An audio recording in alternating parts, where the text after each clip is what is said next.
और विश्व भर में फैले भगवान बुद्ध के अनुयायियों को बुद्ध पूर्णिमा की बैसाख उत्सव की बहुत बहुत शुभकामनाएं। ये मेरा सौभाग्य है कि मुझे पहले भी इस पवित्र दिन पर आपसे मिलने, आप सभी से आशीर्वाद लेने का अवसर मिलता रहा है। 2015 और 2018 में दिल्ली में और साल 2017 में कोलंबो में मुझे इस कार्यक्रम से जुड़ने का, आपके बीच आने का मौका मिला था। हां, इस बार परिस्थितियां ही कुछ और हैं, इसलिए आमने सामने आकर के आपसे मुलाकात नहीं हो पा रही। साथियों, भगवान बुद्ध का वचन है, मनो पुब्बम गमा धम्मा, मनोसेट्टा मनोमया, यानी धम्म मन से ही होता है, मन ही प्रधान है, सारी प्रवृत्तियों का अगुवा है। इसलिए आपका और मेरा मन का जो जुड़ाव है, उसके कारण सशरीर उपस्थिति की कभी उतनी महसूस नहीं होती। आपके बीच आना बहुत खुशी की बात होती, लेकिन अभी हालात हमें वो परमिट नहीं करते हैं और इसलिए दूर से ही टेक्नोलॉजी के माध्यम से आपने मुझे अपनी बात रखने का अवसर दिया। इससे बढ़कर के संतोष और क्या हो सकता है। साथियों, लॉकडाउन की इस विकट परिस्थितियों में भी वर्चुअल बैसाख बुद्ध पूर्णिमा दिवस समारोह, इसके इस आयोजन के लिए अंतर्राष्ट्रीय बौद्ध संघ प्रशंसा के पात्र है। आपके इस अभिनव प्रयास के कारण ही इस आयोजन में विश्व भर के लाखों अनुयायी एक दूसरे के साथ जुड़ रहे हैं।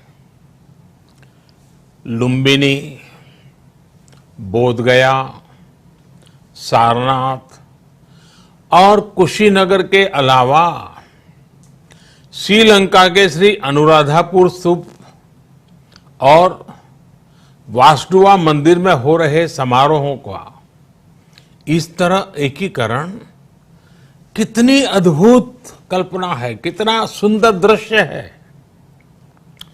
हर जगह हो रहे पूजा कार्यक्रमों का ऑनलाइन प्रसारण होना अपने आप में अद्भुत अनुभव है। आपने इस समारोह को कोरोना वैश्विक महामारी से मुकाबला कर रहे पूरी दुनिया के हेल्थ वर्कर्स और दूसरे सेवा कर्मियों के लिए प्रार्थना सप्ताह के रूप में मनाने का संकल्प लिया है। करुणा से भरी आपकी इस पहल के लिए मैं आपकी सराहना करता हूं।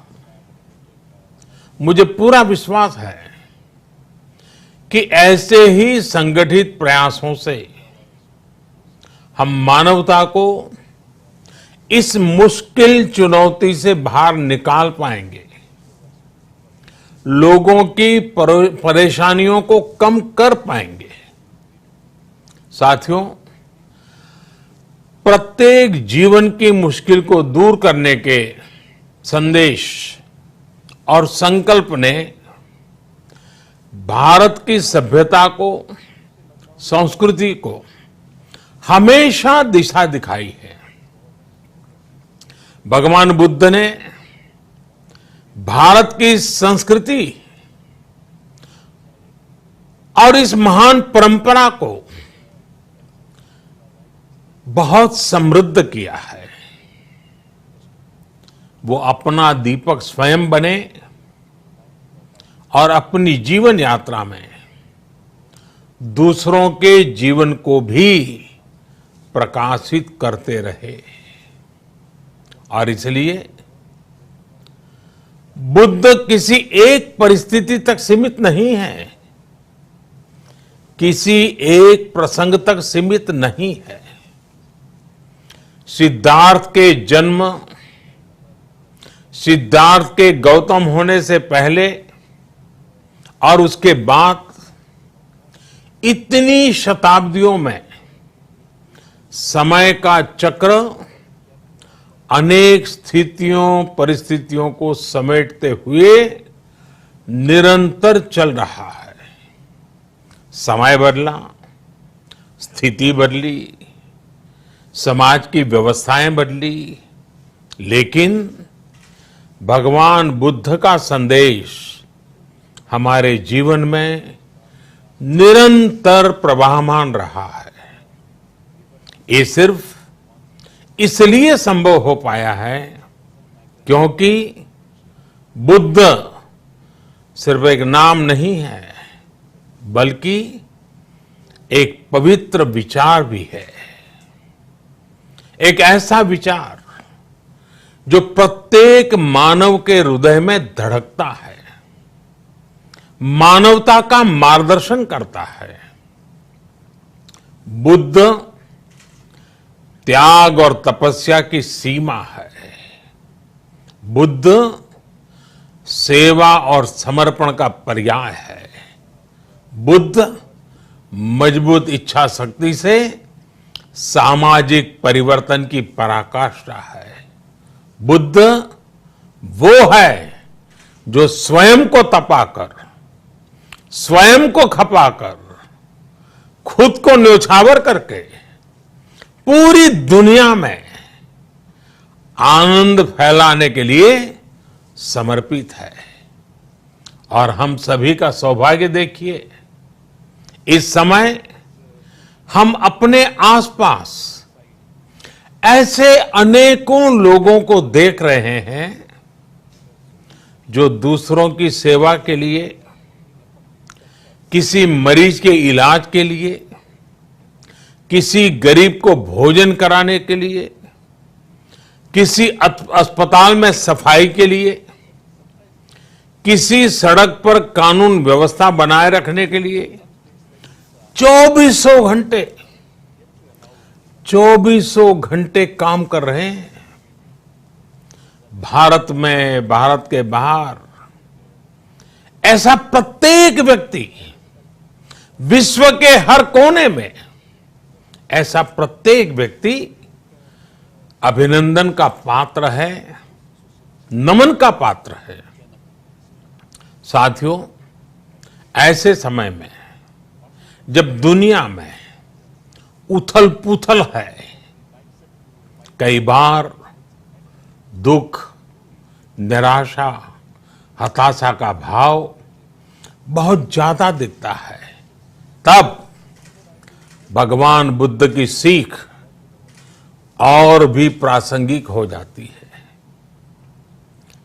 भगवान बुद्ध कहते थे कि मानव को निरंतर ये प्रयास करना चाहिए कि वो कठिन स्थितियों पर विजय प्राप्त करे, उनसे बाहर निकले।